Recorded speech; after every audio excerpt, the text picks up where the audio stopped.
I'm so tired of being here. Chapter 12. The last one was Chapter 11. Anyway, I was in the school nurse's office now recovering from my slit wrists. Snap and Lupin and Harrid were there too. They were going to St.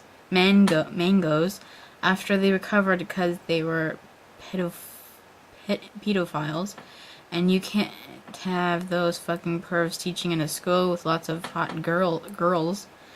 Dumbledore had constipated the Cydio camera. They took of me naked. I put my middle finger up at them. Anyway, Hagrid came into my hospital bed holding a bouquet of pink roses.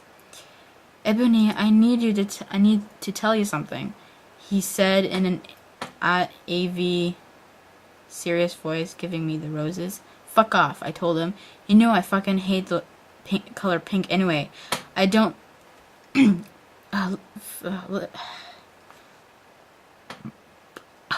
sorry, and I burped. And I don't like fucked up preps like you, I snapped. Hagrid had been mean to me before for being gothic. No, NLB, Hagrid says. Those are not roses. What? Are they goths too, you poser prep? I asked, 'cause I was angry that he had brought me pink roses. I saved your life, he yelled angrily. No, you didn't, I replied.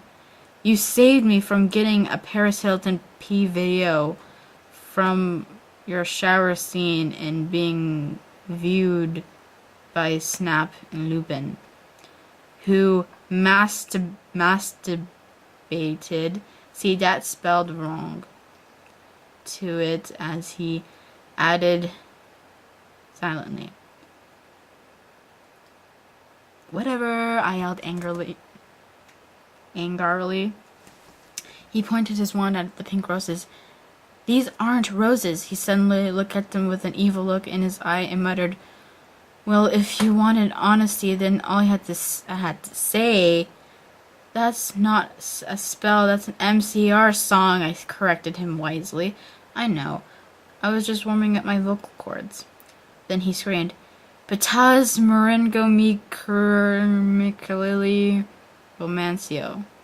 For all you cool gothic MCR fans out there, that is a tribute, especially for Raven. I love you, girl. Amoto Noto Okeo. I have a feeling what that means.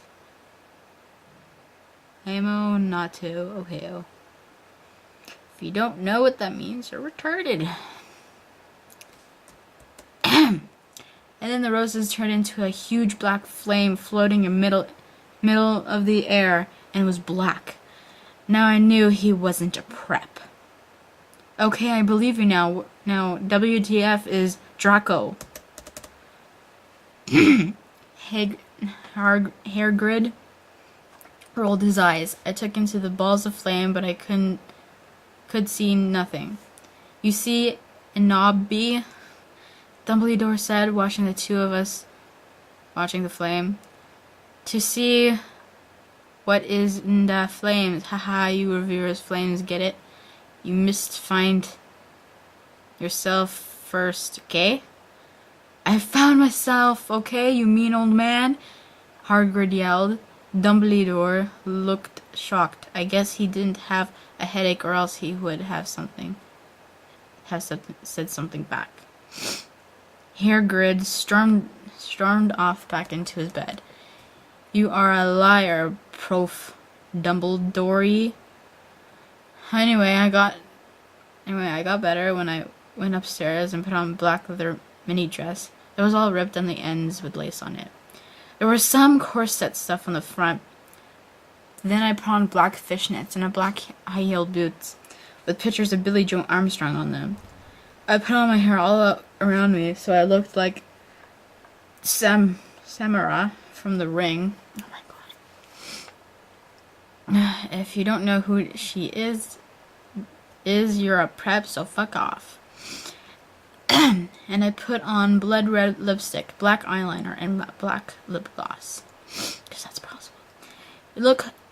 You look kawaii, girl, Bloody Mary said sadly. Fangs, get it? You do too. No, I don't get it. I said sadly too, but I was still upset. I slit both my wrists, feeling totally depressed, and I sucked all the blood. I cried again in my bathroom and put the shades on so Snap and Lupin couldn't spy on me this time. I went to some classes. Vampire was in the hair of magical magic creatures. He looked all depressed because Draco had disappeared and he had used to be in love with Draco. He was sucking some blood from a Hufflepuff. Hi, he said in a depressed way. Hi back, I said, walkily said way. We both looked at each other for some time. Harry had beautiful red gothic eyes, so much like Draco's. Then we jumped on each other and started screwing each other. Stop it right now, you horny simpletons, shouted Professor McGoggle, who was watching us, and so was everyone else. Vampire, you fucker, I said, slapping him. Stop trying to screw me. You know I love Draco, I shouted, and then ran away angrily. And then he started to scream, OMFG, no, my scar hurts. And then eyes rolled up. He could only see his red whites. No, I ran up closer. I thought you didn't have a scar anymore, I shouted. I do, but Diablo changed it into a pentagram for me, so I was covered up with foundation, he said back. Anyway, my scar hurt. And then I had a vision of what was happening to Draco. Voldemort has him bondage. Chapter 13. Vampire and I ran up to the stairs looking for Dumbledore. We were so scared. Dumbledore, Dumbledore, we both yelled. Dumbledore came there. What is it that you want now, you despicable snobs? He asked angrily. Voldemort has Draco, we shouted at the same time. He laughed in an evil voice. No, don't. We need to save Draco, we begged.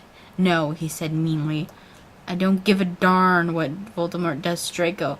Now, after how much he misbehaved at school, especially with you, Ebony, he said while he frowned looking at me. Besides, I never liked him that much anyway. Then he walked away. Vampire started crying. My Draco, he moaned. Author's note. Don't you thick gay guys are like so hot? Seriously. It's okay, I tried to tell him, but that didn't stop him. He started to cry tears of blood. Then he had a brainstorm. I had an idea. You had an idea. He exclaimed. What? I asked him. You'll see, he said. He took out his wand and did a spell. Then, suddenly, we were in Voldemort's lair. We ran in with our wands out just so we heard a croon voice say, Allah Kedavra. It was Voldemort.